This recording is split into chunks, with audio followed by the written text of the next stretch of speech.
everybody. Welcome to another episode of DJK GameTime. We have a very special guest for you today, but I wanted to start out letting you know that Danny is not going to be with us today. He's at his company Chris's party in Dallas. Why he decided to do that instead of being with us today, who cares? But we have a very special guest. Like I said, her name is Mistress Chief. She's a member of the 405th Halo Costuming Group, started her YouTube channel a few months ago and is already close to 1,000 subscribers on YouTube. And as of a few weeks ago, you hit 17,000 Instagram followers, right? I actually am like 10 off right now from 17. So hopefully this gets me up there. Well, here, let me give you one follow. Oh, thank you. So yeah, just to kind of introduce yourself to our listener base, tell us a little about yourself, what cosplay means to you, what Halo means to you, and we'll kind of dive into those notes I sent over to you. Yeah. So, first of all, what cosplay means to me, well, it's just anytime anyone puts on a mask, they have like a sense of power about them that no one really knows who you are, but you have such influence anyway. I feel like it's just a strong way for people to do right things and influence the community. Like, in the future, I really hope I can go to children's hospitals and help them and just make them feel a little bit more comforted about the situation that they're in.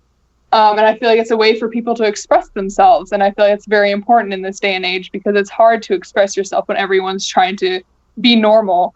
And what Halo means to me is basically it helped me through a really rough time in my life, and it gave me a lot of hope and just light when there wasn't any. When I was a lot younger, it was the only thing that really kept me smiling every day and wanting to keep going, and that's why it's just such a big thing for me, because it was such a massive part of my life and keeping me alive. So that's pretty much it. Awesome.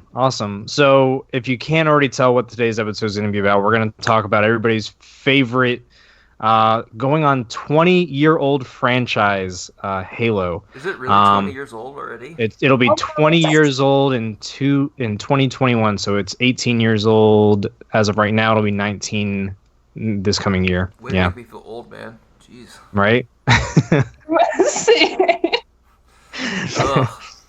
So one of the big reasons that we want to talk about Halo today is, again, we have Mistress Chief on. But last week, Master Chief Collection went to PC, so I thought it was a good opportunity to talk about it.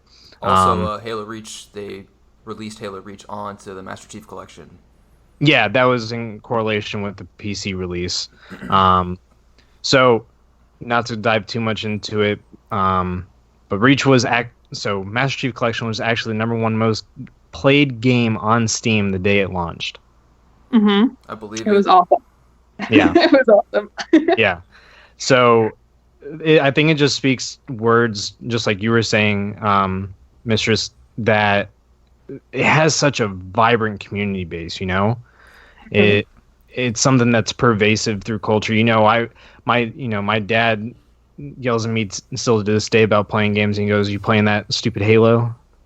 Mm-hmm. So it's big. I feel like the Halo community has stayed pretty solid together through the years, but I think it's also because it's not just from the games. Like, they have books, comics, all a bunch of extra stuff that adds to the universe of it, and it's just grown more and more and more throughout the years.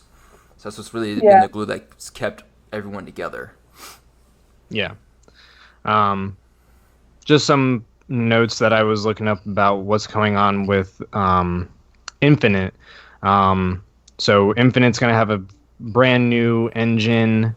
One of the cool things is, I don't know if you guys saw it, but the sound developers are actually using the original Xbox and the Xbox One. They had these special microphones that pick up magnetic fields, and they create sounds out of them, and they're going to be using those for some of the Promethean characters. I thought that's really cool.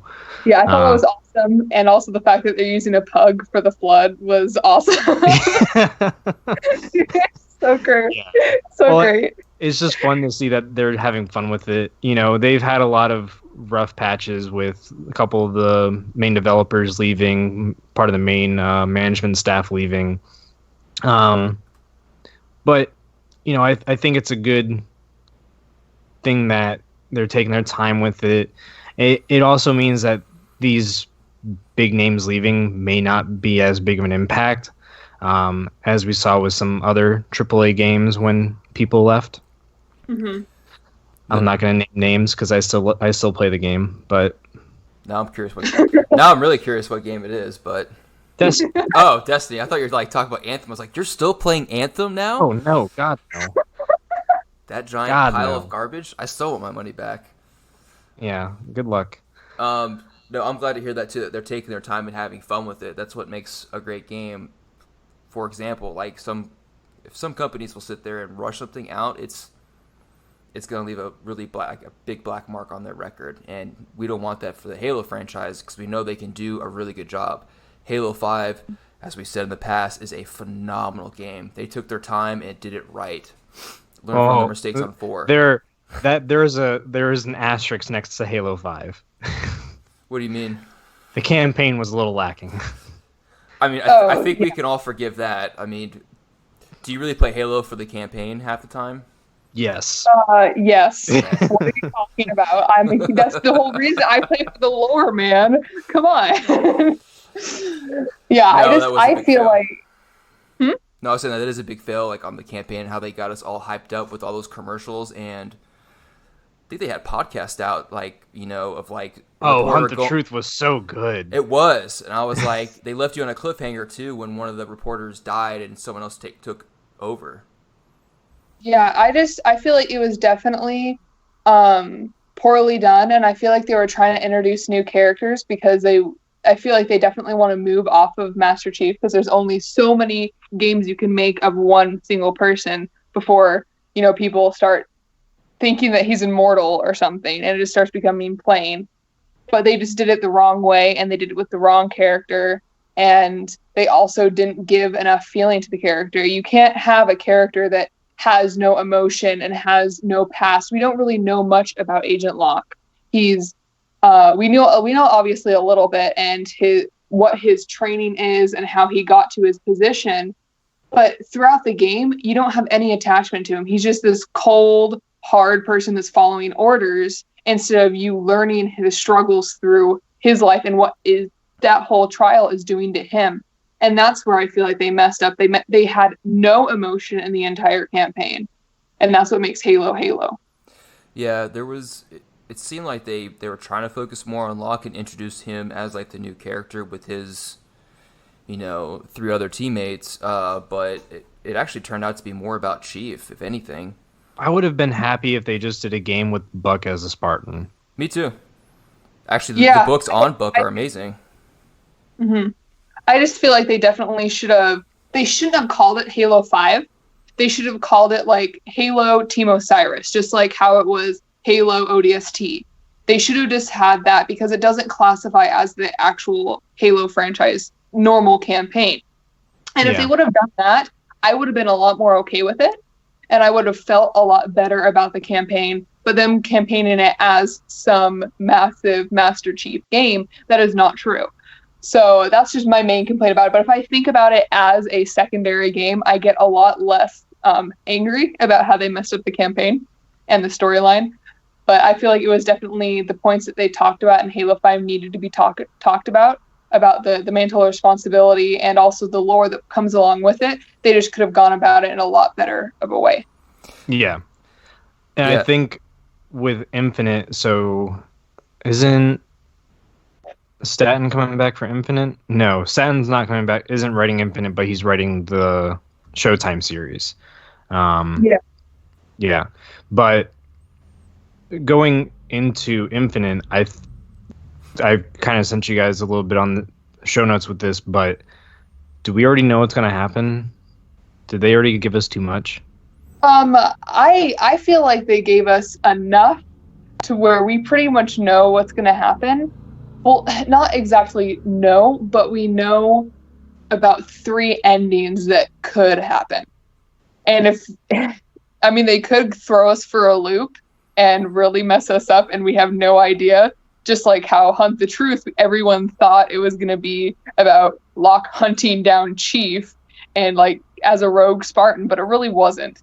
I feel like there's 3 solid endings to Halo Infinite, but again, they could throw us for a loop.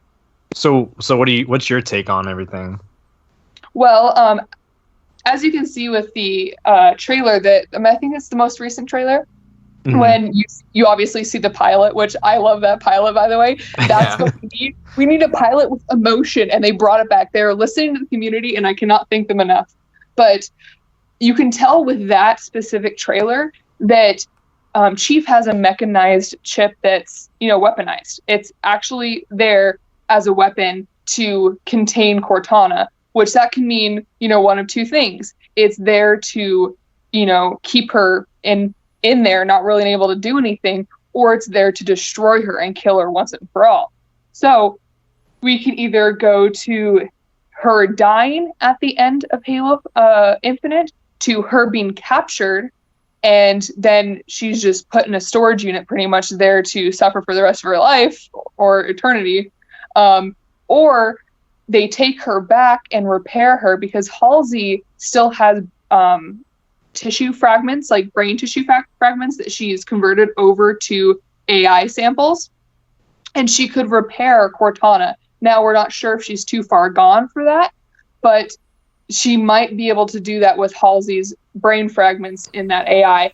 So it could end one of those 3 ways. So hopefully it's, they repair her, but I honestly could see them killing her off, because so many people said that she should have just died in Halo 4. So I could see that happening just for the fan effect. And you can't have a good game without a little bit of tragedy. That's why Halo, 3 was so good. So that's just my personal opinion.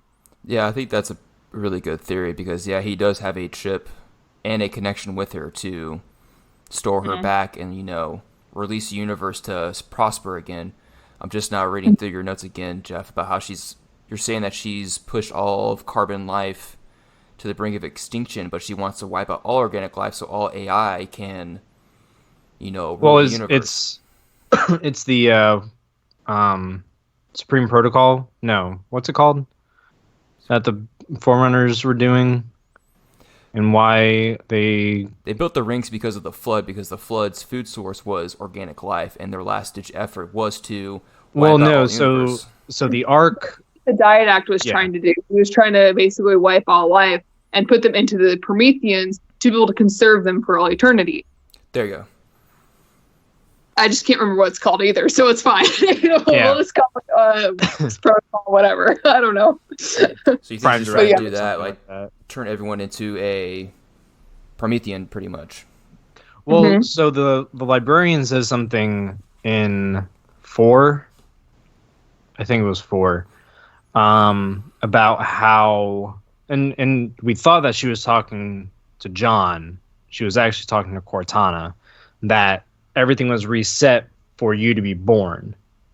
And with Cortana taking over all of the Guardians and all that stuff, I think at that point, if you really pay attention to what they put out in the story, that's what they were talking. That's what the librarian was saying. We thought that she was talking to John. She was talking to Cortana. But I think because of the way that Cortana is built, it became what's what I'm looking for? Corrupted. And I think what you were saying, Mistress, about Halsey having the brain tissue to reboot Cortana, and if the technology is there and what Cortana has learned and all the other shit, then she may not have to go rampant ever again. So this might be the end of the series. I don't see that. I think that Microsoft makes way too much money off the series, but they could end John and Cortana's story with this game. That would be a good send-off, either with one of the 3 endings where they have to destroy her, capture her, and store her away forever, or Halsey fixes her. I think that would be a good send-off for John and Cortana, and to, whoever the next main character might be. We don't even know if Team Osiris is going to be in Halo Infinite. There's really been no hints about that. I'm not saying they will, I'm not saying they won't be in there, but time will tell when we get to Infinite. I definitely think I'm kind of banking off of what you were saying about Cortana being like born in the librarian talking to her. I have a slightly different theory about that. It's very kind of up in the air, but just like the librarian was telling Chief about how there was going to be this mantle of responsibility, and there was a test that they had to go through to be able to obtain that mental responsibility that the precursors kind of the precursors and forerunners kind of handed down to humanity.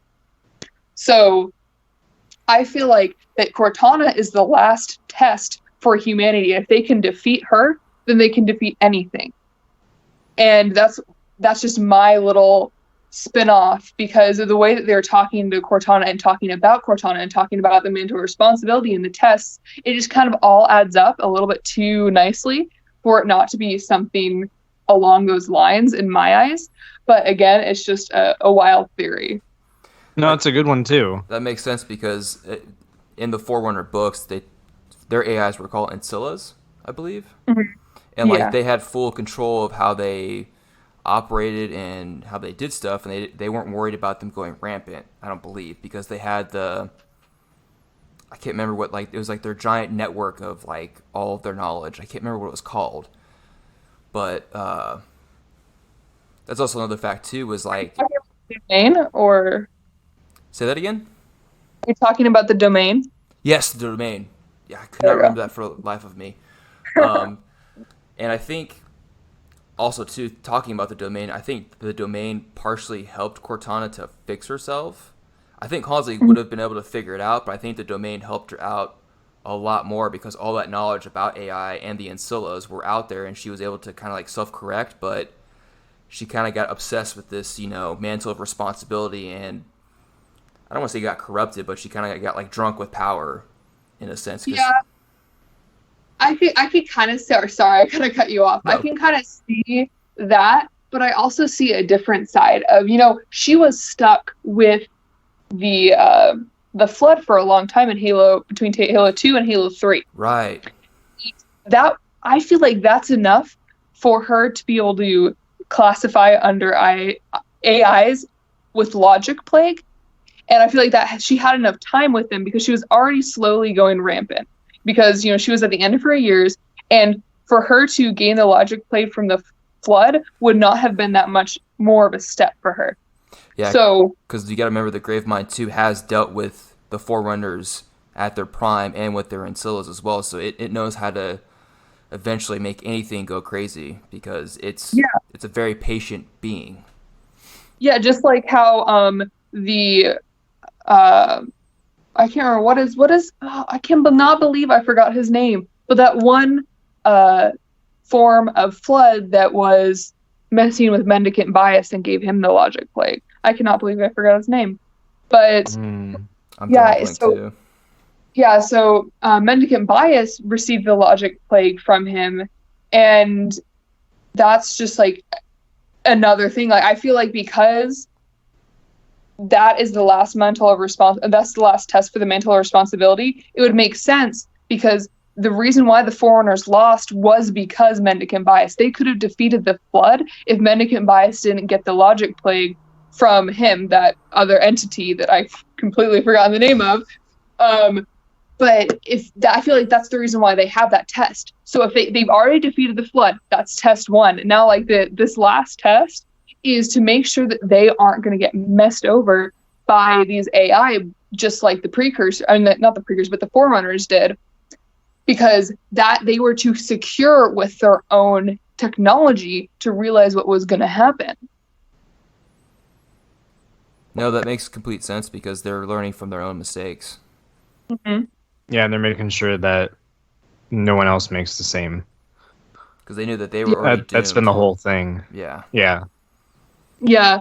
Definitely one of my theories, though, is this is a really wild theory.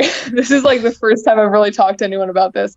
But you know how the precursors ground themselves up into dust, or they were in suspended animation?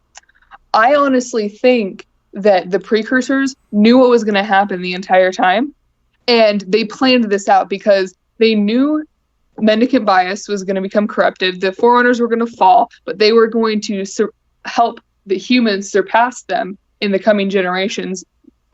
Just like what the Librarian helped, make sure that Chief and Cortana was going to actually be born and come out of human society.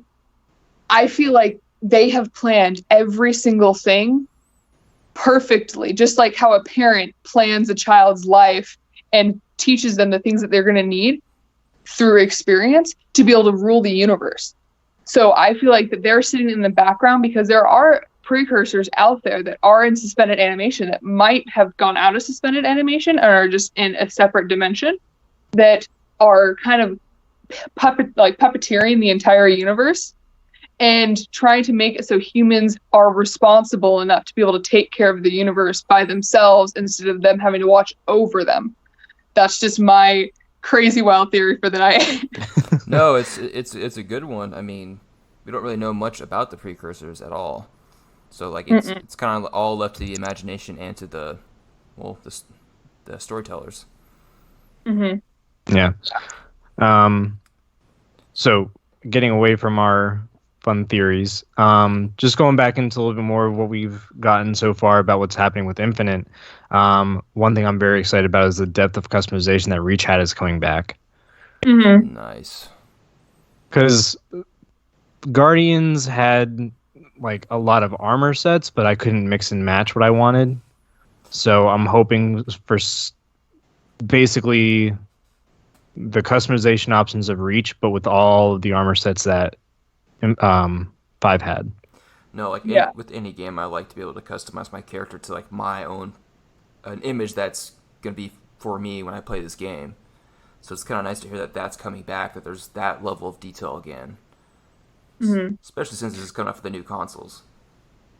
I totally agree. No Battle Royale mode.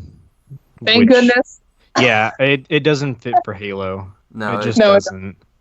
The microtransactions that we saw with Guardians are probably going to be coming back. Which I'm okay with. Whatever. They did a good job with, not to like pay to win, but you have two different game types. You have the competitive side, which is just if you buy these rec packs, you're just going to get cool skins and look cool. But some of them can be used for a game called Warzone, where you can just say, screw it, I'm just going to bust out all my OP weapons and just have a good time. Yeah. Yeah. I think they did it in a way which it would actually, it still made the game playable and, again, not play to win. Yeah. Yeah.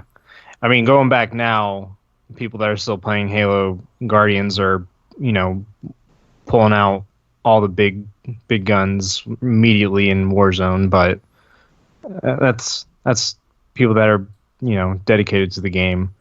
Well, the thing is, with also Warzone, you have to start off it gives you those points that you have to kill things to get up to. So you can't get big guns immediately. You still have to work your way up to be able to even use them. So I think that they balanced it pretty nicely. Yeah, they did a very good job with Warzone. I enjoy Warzone. I still go back and play it pretty infrequently now, but when it was go back and play a lot. Oh yeah, we played a lot of it.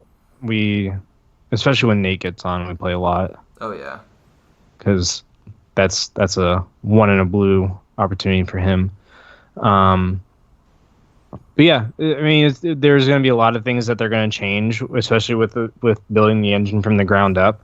One thing I didn't talk about is that I have my fingers crossed that Infinite's going to be an open world game. That's a big leap, and I mean with Gears of War 5 when that came out, and they had their, and I'm using air quotes that you can't see right now, their open world play. I feel like it's going to be a style like that. Yeah, definitely. I mean, it's not going to be a Legend of Zelda style open world. It'll be kind of like Gears. I mean, I would love for Halo to be a semi-open world game, but I think there hasn't been enough time to flesh that out for this game, as far as I know. Yeah, there's just not enough time. It's only been a few years that they've actually been working on this, and especially on this specific engine. I feel like it's a very low possibility, but again, it's not completely out the window. Yeah. So that's what I got for as far as games of Halo go. One thing I'm very excited about is the Showtime adaptation. Pablo Schreiber is going to be playing the Chief. He was the Leprechaun in American Gods. If you don't know who he is, if you haven't seen American Gods, by the way, go watch it. It's phenomenal. It's one of my favorite books. It's by Neil Gaiman. But so Pablo Schreiber is going to be the Chief. Danny Sapani is going to be playing Keyes. Olive Gray will be playing Miranda Keyes. Natasha McElhone. McElhone? I don't know. She's going to be playing Halsey. It's actually written by Joseph Staten. So I mentioned his name earlier. If you don't know who Joseph Staten is, if you liked Halo 1 through 3 and Reach, you have Joseph Staten to thank for that. He wrote the scripts for all of them. As well as he also wrote the first story entry for Destiny and a few other titles for Microsoft under his belt as well. He's a phenomenal screenwriter. Hopefully it all translates into a 8-hour TV show. Because the first season is going to be 8 episodes, I think, and they're all going to be about an hour runtime.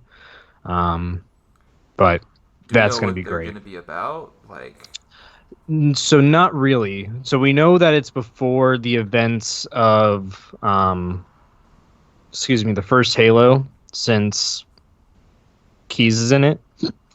Yeah. Excuse me.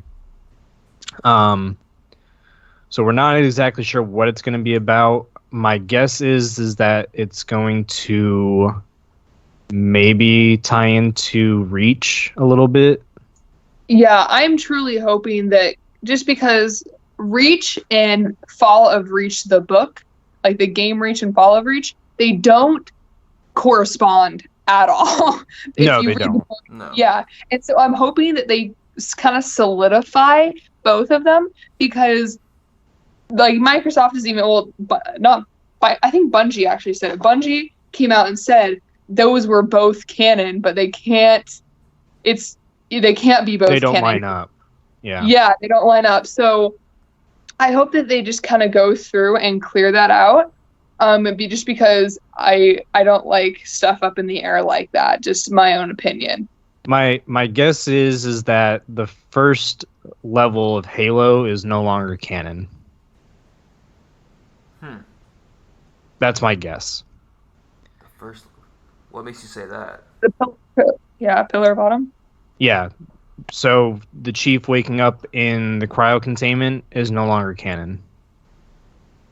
I think that's the only thing about the Pillar of Autumn that is no longer canon. Everything else is, true and everything. I just think that portion is going to no longer be canon if the show is going to tie into Reach. Because they make the slip space jump in orbit.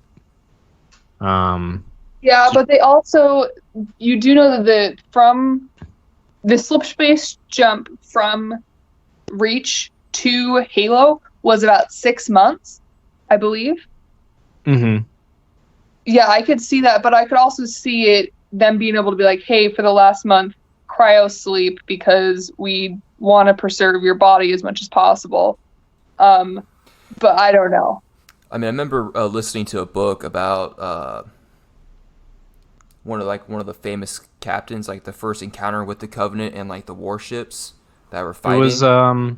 It was on Harvest with what's his name? But they were. Why am I forgetting his name? He's an iconic character. Sergeant Johnson. Yes, you cannot forget Sergeant Johnson, one of my favorite characters of Halo. God, I miss that guy.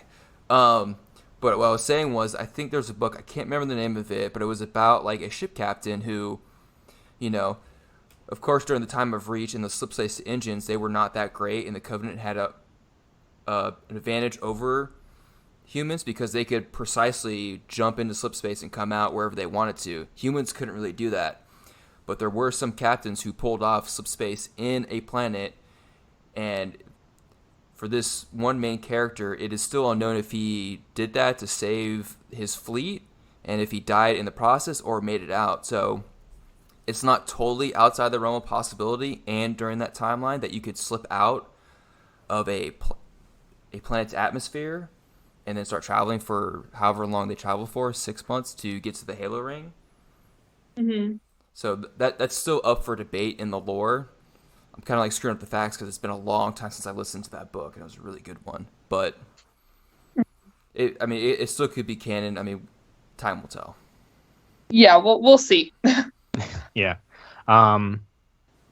So going back into the Halo games, now that I've brought us over to the show, there was a LinkedIn job posting for a lead producer to help, and I quote, develop a new project in the Halo universe. So I think this is really important because we already know about Halo Infinite. We've already seen a trailer. So them not disclosing a game means that they're already starting development on a new game. God help me if I really hope it's not another Halo Wars. I wouldn't mind it. I enjoyed the Halo Wars games. You might be the only person that did. I okay. Okay, I liked them. Yes, it was not. It was definitely a downgrade from Halo, but I mean, I loved the multiplayer. I thought it was a cool, kind of different type of strategy game, and I think it's important for them to kind of broaden out everything, especially with this massive of a franchise. You think that they would kind of play around in different waters, but I do think that they should stick to what they're good at. And if they want to on the side, they could do other games like that, but while producing the actual storyline games. Yeah. So my guilty pleasure in the Halo universe is definitely Spartan Assault. I know a lot of people didn't like. I know a lot of people didn't like Spartan Assault, but I mean, for when it came out, for what it was a really good game. Hey, Jeff, I have to say it once every episode. You're a tool. That's fine. I did not enjoy those mobile games at all. But then again, I had an Xbox. I had Halo Wars. I had the Halo games. So I'm going to say this because my parents won't listen to this. I got a 2-in-1 laptop when it came out just so I can play it how it was supposed to be played. You really are a tool, dude. Man. See, I don't know. I'm just hoping with that, that job posting. I'm just hoping that they're finally fulfilling my dream of making a Forerunner RPG of the Council. As you play characters of the Council during the Forerunner, probably the precursor Forerunner war, and also the Forerunner human war with the Flood. That would be so cool to have. That would be really cool. Yeah, an RPG where you flop between characters on the Council, like the Diadac, the Master Builder, like Faber, to be able to flop between all those people. Oh my gosh, I would die.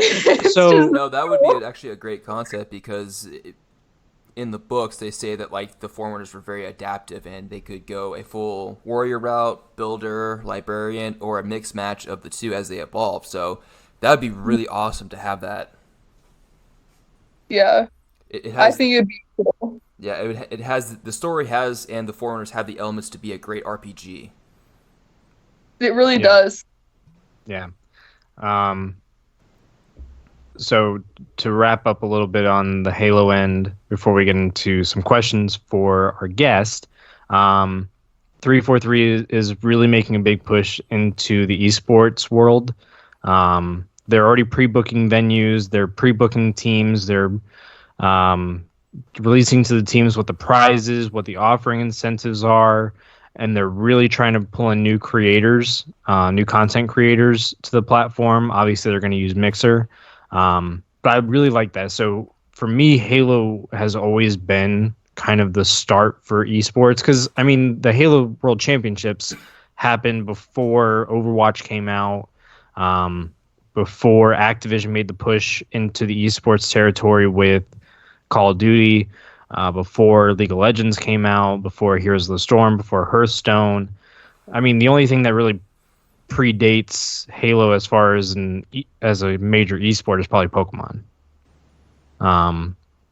I'm just happy that it's coming back. I'm happy that they're making a big push. They're investing a lot of money into it, especially because esports is becoming bigger and bigger every year. No, even with Halo 5, like it was a pretty big like esport to watch the Halo 5 like championship. Like I remember waking up to go like watch it in the morning to see how like players were playing when we were heavily invested in playing Halo 5 multiplayer. Because I literally played that game to get better and like learn new strategies and the maps. It was so much fun. Mm-hmm. But I went to DreamHack in Atlanta. Oh, I hate you. my wife got free tickets. But so we were sitting there and they were having they had a couple computers set up and there were people playing Halo, and she was like, "Do you want to stop and play?" I was like, "No, it's going to be out in 2 weeks." But they were demoing Master Chief Collection on PC before its release, which was really cool. And they had the tournament there, and they were all playing on PC. And it's really weird to watch those guys go from controller that they've been playing with for years and just get on PC and they just wreck house. Yeah, I couldn't do that. I could not. I mean, I've been transitioning to playing some PC games and some first-person shooters because I spent the money on the laptop, not just for side projects and work, but to play games. And I mean, if they're like heavy gamers, it would make sense that it's easy for them to transition over. They probably like it better to go to keyboard and mouse just because of how accurate they can be. But they probably also hate it because that means the other team could be just as accurate. So. Oh yeah. But I do remember, like, back in the day, Halo 1 was out for both Xbox and later on the PC. And I did play a lot of Halo 1 on PC, and that was because there's some exclusive maps that were a ton of fun. Oh, yeah.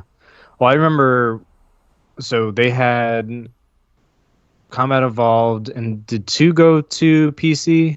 I don't think... No. They 2 did not. They marketed it was only, but it never actually released on PC. Yeah, so it was only Combat Evolved. And I remember Combat Evolved specifically because of the flamethrower. I remember. Yeah. I just remember that 16v16 island map of Capture the Flag, and those matches would last for hours because one of my strategy was just to turn the tank all the way around, have my cannon facing out the back because no one could shoot inside of it, and this is when the vehicles were indestructible, so no one could stop me. Banshees would be flying in, Warthogs would be coming in, I just pop them all down. Just kept my back towards them. It was the best strategy, and no one could beat me. Oh my gosh. Oh. So, we want to go into a little bit of a Q&A session here now, since we do have a special guest with Mistress Chief. So I sent you over the questions prior. Yes. And we're going to kind of run through them, just like I said, conversationally. What is your favorite Halo game? I'm going to be that person, and I'm going to say CE. The first one, it's the first one I played, and I don't think you can ever beat it just because of you don't know what's going to happen. You don't know about the flood. It just seems like, okay, it's just an alien race that's, well, not like race, but an alien covenant that's just coming after you, trying to kill your race because they feel like that's their religious need to do that. But you have no idea what's going to happen when you first play that mission and you encounter the flood because the you're cartographer. Like, yeah, the cartographer, and you hear it and you're like, what the hell? You just hear this music switch. You hear the atmosphere. It gets foggy in that mission. And then, oh my gosh, the library. I don't think any mission can beat toughness on the library solo. This is my own opinion. I remember the library mission. It's like the first like horror scene in a video game that you're just like, you're nervous and you're like, what do I do here? It's terrifying. It's terrifying. But that's just my personal opinion. I really love that game. And I feel like the reason why so many people say other games is just because it's the first game they played.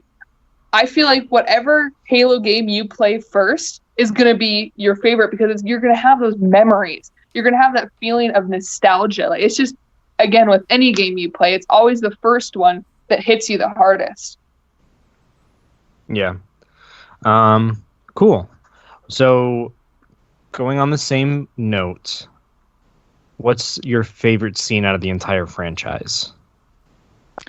Honestly, when Master Chief is saying goodbye to Cortana in Halo 4, I think that was such a beautifully written script. You can see how the shift of his posture, the way he holds his helmet, everything was so elegant on how they portrayed his feelings without actually him saying anything. The body language was just immaculate, and the way that they went about it was just beautiful. I feel like that, honestly, it's one of my more favorite scenes. It was my favorite scene in one of my more favorite games, just because of the beauty of the entirety of that game. It's just amazing. Cool. All right. So with the entire spectrum of main characters, of secondary characters, of tertiary characters, who's your favorite character outside of the Chief? Captain Keyes, 100%. Let's go. Captain Keyes. Dude, when he was Lieutenant Keyes, oh my gosh. I was reading him in the books. I'm like, you're a badass.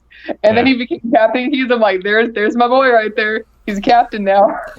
He did have a very sad ending, though. I've oh my gosh. That's a strong memory, hearing that in the books about how when he got taken over by the Flood, how he was trying to have a mental game with it.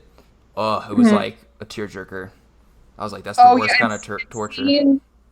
Seeing the terminal of him getting taken over by the Flood, and seeing him just trying to remember his girl and just trying to be like, please don't let me forget, Miranda, let me remember her. She is the light of my life. I have to remember her. And they keep trying to make him forget it. And he keeps repeating his soldier number, repeating her name. And it's just his battle of trying to keep himself alive and his mind intact enough for the Flood not to know where Earth is. The sacrifice he gave was just insane. Yeah, it was just really sad hearing how he's giving the Flood all of his memories, his first times doing everything, his fond memories, and he's trying to stay as a soldier to keep fighting this battle, even though you gotta think from his perspective, this is an impossible battle. Eventually it's gonna get the codes from his brain or his neural link, but luckily Chief came in Halo 1 and ripped those from his head to save, the location of Earth.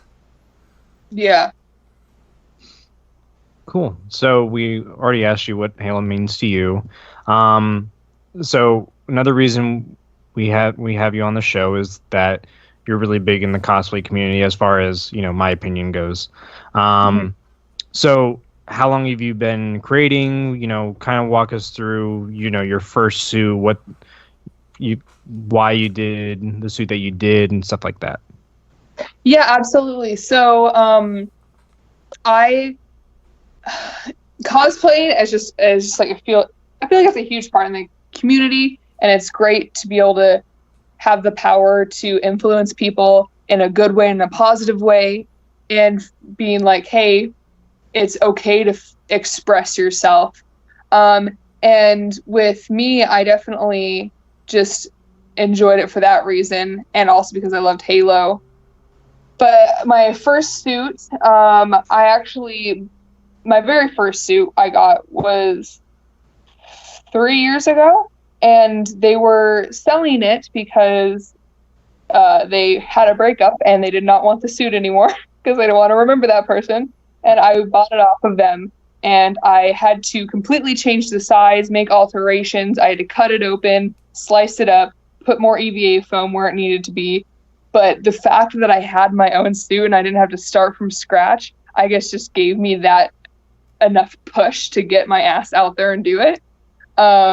And I retired that suit this year, actually. I let my husband wear it at Halo Outpost because I wasn't letting him wear my Reach suit. And because I'm like, that was my baby. And again, then I have my Reach suit, which is just my favorite. It's my competitive Halo Reach armor. That's why I made it. And it just, it was a dream come true. And I've always wanted to have it. And also, I guess my most favorite part about it, though, is the boombox I made for it. That's what actually made me win the competition for third place for special effects at Halo Outpost, was my boombox. And I just I had so much fun playing into that because I had no idea what I was doing. And I was like, you know what? I'm just going to do it. I just sketched it out and put out the idea, and then I just made it. And I feel like that's a lot of people are just afraid to get out there. But with cosplay, there's no easy way to get into it. You can make excuses all day, but if you don't just jump in and have fun and learn from your mistakes, you're never going to get anywhere. Yeah, so I don't know if you know my handle off the top of your head, but I'm UNSC Armaments. So I did my first one this year. I did 2 actually. So me and one of my friends both have ODST suits. Oh hell yeah! Yeah, so my suits are all 3D printed. Because I'm not as good about cutting things and gluing things together as much. I feel like my paint skills are a little bit ahead of my patience skills when it comes to creating. Yeah. Because it's the painting is the fun part. Oh yeah. Cutting everything and putting it all together is tedious. Oh yeah. Yeah. I think it's Danny Smiller is one of the guys from Midwest. And for those of you that aren't familiar with what we're talking about, I'm talking about the 405th. But I think he's Midwestern. He's doing a cat right now, I think. Oh my God. He takes all these, he's like shaving down foam dowel rods. He's, making these really small pieces. I just couldn't do that. I can just put, I'm a little spoiled, I guess, with mine, and I just plug it into the printer and then it does it. And it's still, kind of a taboo thing in the community to be 3D printing your stuff. Really? Are you kidding me? Oh yeah, it's still a little taboo. Just like I was saying, she was saying, and that I was saying about one of the guys from the Midwestern club. It's all about the creative process. It's about cutting it all, making sure your cuts are right, putting it together correctly, making sure you aren't leaving a bunch of what's the word I'm looking for? Texture in the foam, stuff like that. Well, I mean, I find fault with like people having that opinion because there's levels to this. Like, you're not just gonna start straight out of the gate with like amazing gear. You have to start somewhere. Like you guys were saying, like you gotta like have like a pre-modeled made and just have it print out, and then from there you can start like making details and stuff like that. I don't know. That's just my opinion. Well, even with like 3D printing, like there's still such a massive process to that. Right. And I'm not sure if you know the guy that won in Austin, or was it Houston? I don't know. I think it was Houston. His chest plate was 3D printed. His shoulders were 3D printed. But I feel like it's slowly starting to become a little bit less taboo. I feel like the only reason it is so taboo is because it's so hard to wear. It's so hard to lunk those around that everyone's like, oh, just stick to foam. It's more mobility. You can get in and out of it, and there's less wear and tear when it really comes down to it. Because if you bump into something, it's not going to crack. So that's a really interesting point. So I did Dragon Con. I do Dragon Con every year. And I was having this problem figuring out how to attach my pieces and all that stuff. Mm-hmm. What I ended up doing is I bought a Mole vest, and we just used. So my friend that I do this with, he's ex-military, so he sent me these links for all these attachments that they would use on a Mole vest, and we ended up just epoxying them onto the armor. And the nice thing about it is, you only have to take off 2 pieces. Everything else can stay on. So you take off the chest piece and you take off the middle abdominal part. And then you can take off all the armor. And we wore BDUs underneath, and we went and got a Spirit of Fire patch and an ONI patch. And then we're casual Halo. I saw that on your Instagram, and that was actually a really clever idea and looked really cool. Yeah. Smart. That's really smart. It makes it a lot easier. Definitely. Yeah. So speaking of cons, what's your favorite con? Well, before it was like I've always wanted to go to Dragon Con because I didn't get to go, and I feel like that was my favorite con before Halo Outpost, just because of all the cool things that I saw. My favorite con that I went to though was Denver Comic-Con besides Halo Outpost. Now Halo Outpost is obviously my favorite. It's the coolest thing. It's literally a dream come true. Since I was 4 years old, I'm like, why don't they have a con or expo that's Halo related? It's big enough for it. They should just have it. And it just finally came out. So yeah, Halo Outpost. I'm going to be going every single year that they have it. So I'm looking right now to see if they've released the date, where they're going to be this year. Because they said that they're... I don't think so either. Yeah, I think but they should be. They should be releasing that information soon because it's about time for people to start booking hotels and stuff. Yeah, I think they'll probably release it in like late January, most likely. Okay, because the talk was that they were going to move it from Tampa to Atlanta. No. Don't do that. No. I missed my opportunity this year. Oh. That just means you have to come up to Atlanta to come to this coming years. No. Come on, I'm going to go all the way from Wyoming to California. You can deal, okay? Fair enough, but still, it was in my backyard, and damn it. You still have the bigger, minus New York, you still have the bigger East Coast Comic-Con, so. Well, you need to let me know if when you guys want to come down for that, because I'll definitely go with you guys and meet up with you. Because I've never really been to a con, and I'd love to go. Oh, yeah. And then I'll send you some websites, too. I have a spider suit that wasn't too expensive, and you'd probably look better in a spider suit just because you're a little bit more lean than I am now. Yeah. Yeah. So, that's pretty much, we covered pretty much everything that I had for questions. Kirk, since you're a little bit more on the outside, if you have anything else as far as questions go. I didn't really have anything else. You kind of covered everything that I was going to ask. Yeah, I really don't have much else. I mean, I was really curious about how you do the suits, but you've already explained that. Yeah, I got nothing else. Oh, here's a question. Who's your favorite creator? Oh, gosh. Let's play props. Let's go. Or Eva Cure Armor. Both of those guys are amazing. Oh, my goodness. I got to meet Eva Cure Armor at Halo Outpost, and it's just inspiring work. Oh, my gosh. And I play with Let's Props all the time, and he's such a cool guy. He actually made my helmet for me, my EOD helmet, and, like, there were some defects in the helmet, and he literally is like, oh, don't even worry about it. Just, I'll send you one. And I'm like, oh my gosh, you're so sweet. It was just awesome. That's cool.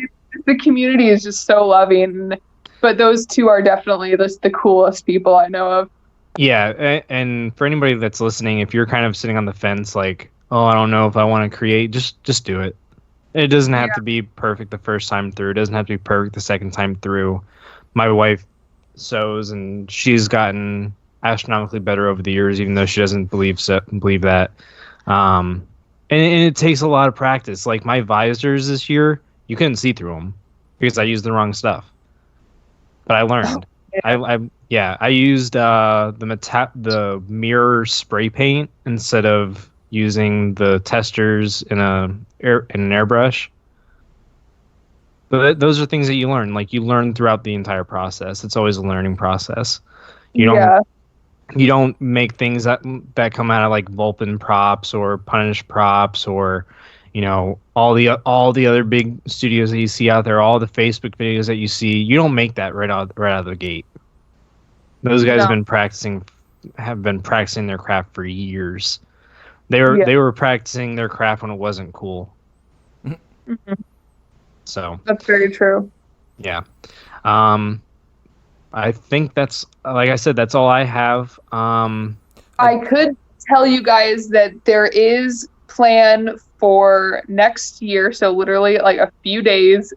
So next year in January, they plan to do the Halo CE remastered edition on PC. So they're going to be doing flight programs. So if you guys want to get signed up for that, definitely contact them and go onto their page and get signed up for that if you want to be a part of that. Yeah, that's true. So they're releasing them on the PC in chronological order, and it all comes with the base game. Yeah. Yeah. So you don't have to be part of the flight program if you don't want to spend the time to be in the flight program and give all the feedback and all that stuff. But if you care about the game, if you care about the community, definitely do it. I've already signed up, and I'm sure everybody else has signed up that's on the show right now. But yeah, so that's the show. It's tool time. It's tool time, Kirk. I was going to save this last question for Mistress to have her give a chance to promote her stuff. Like, I noticed you have a YouTube channel. You also have your Instagram page. And are you doing, like, streaming and stuff like that? What's your future plans for the YouTube channel? I'm doing Mixer right now. I'm trying to get to 1,000 followers, because once I get to 1,000 followers, I can just stream over YouTube, which will be honestly a lot easier. I'll still have my game nights and my Friday night, like, chill nights on Mixer, but everything else will be on that just because it'll save it automatically, and I'm not having to use my Elgato and other streaming software to capture that. It'll just automatically do it. So right now, that's just my biggest goal, is to get to 1,000 followers. Gotcha. Okay. Well, so everybody go and follow her on YouTube. Instagram handle, I believe, is at Mistress_Chief. Correct? Yep. Yeah. And yeah, so our tool time, as I've come to call it, you can find us on Instagram, Twitter, Facebook. You can reach us via email at djk.podcast@gmail.com. All the other links will be in the show notes. And something we need to do, Kirk, we need to create a link tree. Do it. Just do it. It's better. Yeah, we'll talk. It is better. We'll talk offline. We'll also include Mistress Chief's information as well in the show notes. I'll need that information from you. I think I have your Instagram. I think I found your YouTube. I just don't know if there's anything else you want to promote, but we'll include that in our show notes as well. Perfect. Sounds good. Thanks, guys. Thanks.